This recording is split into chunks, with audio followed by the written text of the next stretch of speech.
Chapter 40. And the Lord said to Job, "Shall a fault finder contend with the Almighty? He who argues with God, let him answer it." Job promises silence.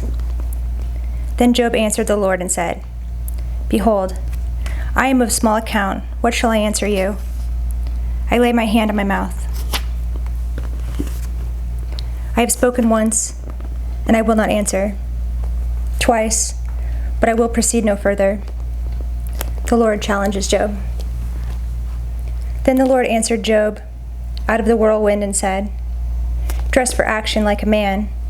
I will question you, and you make it known to me. Will you even put me in the wrong? Will you condemn me that you may be in the right? Have you an arm like God, and can you thunder with a voice like his?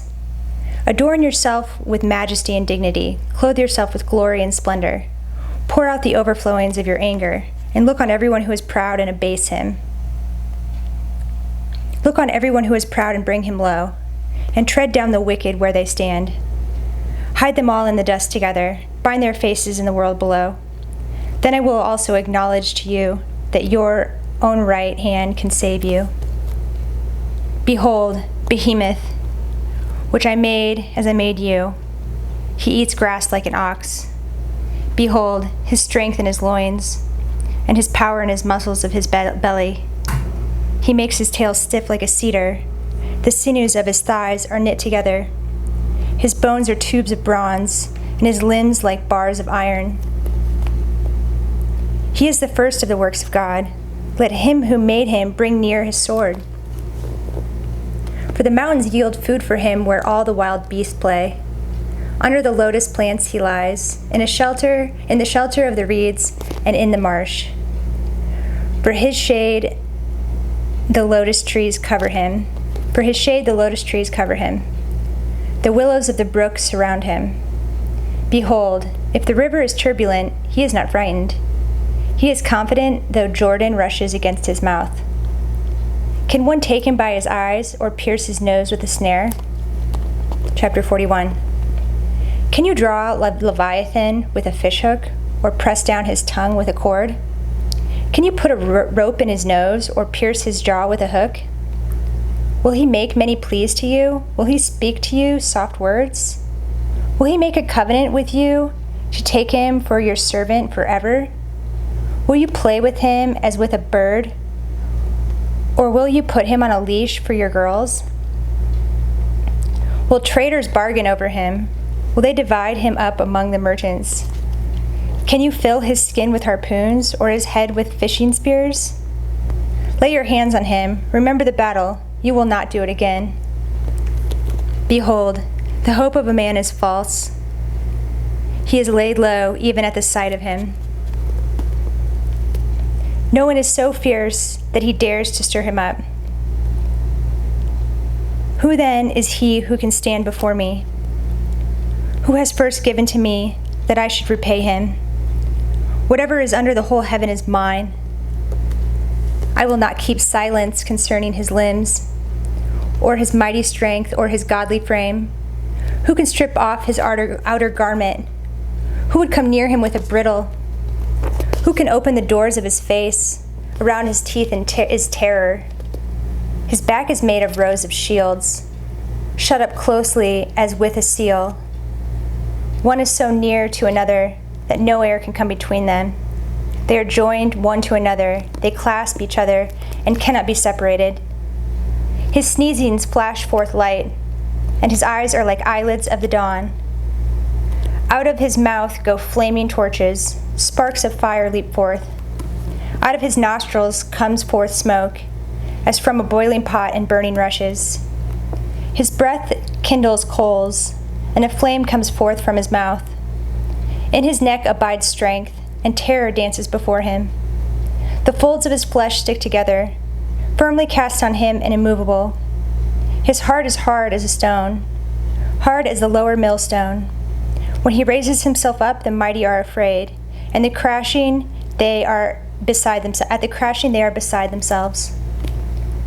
Though the sword reaches him, it does not avail, nor the spear, the dart, or the javelin.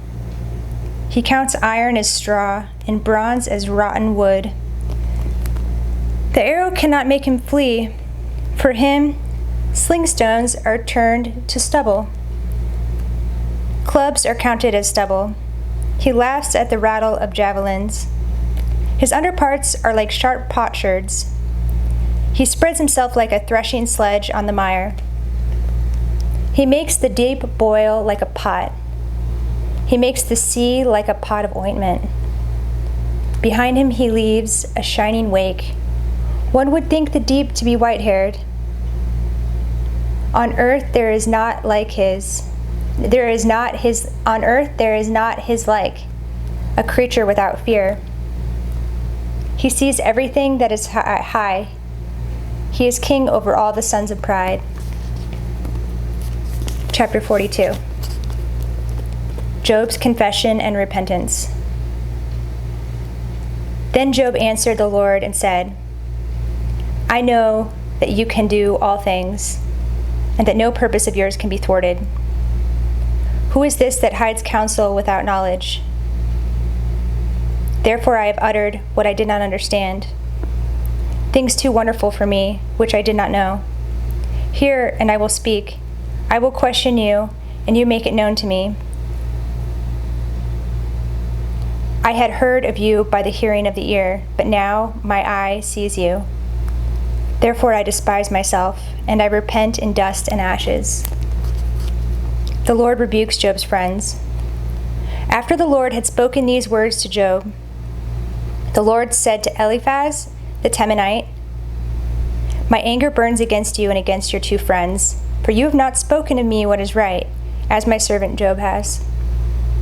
Now therefore take 7 bulls and 7 rams, and go to my servant Job, and offer up a burnt offering for yourselves. And my servant Job shall pray for you, for I will accept his prayer not to deal with you according to your folly. For you have not spoken of me what is right, as my servant Job has. So Eliphaz the Temanite, and Bildad the Shuhite, and Zophar the Naamathite went and did what the Lord had told them. And the Lord accepted Job's prayer. The Lord restores Job's fortunes. And the Lord restored the fortunes of Job when he had prayed for his friends. And the Lord gave Job twice as much as he had before. Then came to him all his brothers and sisters, and all who had known him before, and ate bread with him in his house. And they showed him sympathy and comforted him for all the evil that the Lord had brought upon him. And each of them gave him a piece of money and a ring of gold. And the Lord blessed the later days of Job more than his beginning. And he had 14,000 sheep, 6,000 camels, 1,000 yoke of oxen, and 1,000 female donkeys.